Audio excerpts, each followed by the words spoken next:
হাদিস নামে একটি ধর্মীয় দলের তৎপরতা দেখা যায়। তারা নাকি চার মাযহাবের কোনটিরই অনুসরণ করে না। এখন প্রশ্ন হলো, চার মাযহাবের মধ্যে থেকে কোন একটির অনুসরণ করা কি আবশ্যক নয়? যদি কেউ অন্যদের মধ্যে হতে কারো অনুসরণ না করেন তাহলে তাদের ব্যাপারে হুকুম নেই। খুব ভালো ভালো প্রশ্ন করছে, আলহামদুলিল্লাহ। যেসব মা বোনেরা প্রশ্ন করেছেন, আল্লাহ তাদের উপরে রহম করুন, আমরা বলি আমিন। আহলে হাদিসে তারা আমাদের মতই মুসলমান। যারা আহলে হাদিস তারা আমাদের মতই মুসলমান। তারা হাদিসকে অনুসরণ করে কোনো গুনার কাম করে নাই। আর যারা মাযহাব অনুসরণ করছে তারাও মাযহাব অনুসরণ করে কোনো গুনার কাজ করে নাই।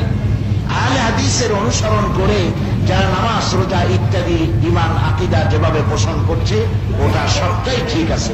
আর আমরাও মাযহাবের অনুসরণ করে যেটা করছি এটাও ঠিক আছে। কোনোটার মধ্যে আমি কোনো তারতম্য দেখতে পাই না। আমলের দিক থেকে কিছু পরিবর্তন, হয়তো ওরা একটা করতেছে আমরা আর একটা করতেছি না এইরকম, কিন্তু ফরজের ব্যাপারে এই ব্যতিক্রম হচ্ছে না। যেমন তারা হাত বাঁধে বুকে, আমরা বাঁধি নাভিতে। নবী করিম সাল্লাল্লাহু আলাইহি ওয়াসাল্লাম দুটোই করেছেন। নবী করিম সাল্লাল্লাহু আলাইহি ওয়াসাল্লাম নামাজের ব্যাপারে কোন একটির ব্যাপারে হার্ড লাইনে ছিলেন না। তিনি কখনো হাত বুকে বেঁধেছেন, কখনো নাভিতে বেঁধেছেন, কখনো হাত ছেড়েও দিয়েছেন। হাত ছেড়েও নামাজ পড়েছেন বাম দিনই। আমিন কখনো জোরে বলেছেন, কখনো আস্তে বলেছেন।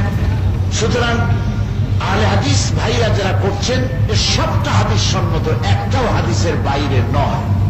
আর আমরাও যেটা করছি, আপনি ইচ্ছে করলে যে কোনো একটি মাযহাবকে অনুসরণ করতে পারেন, হয় হানাফি, না হয় শাফি, না হয় মালিকি, না হয় হাম্বলি, এর যে কোনো একটা অনুসরণ করতে পারেন।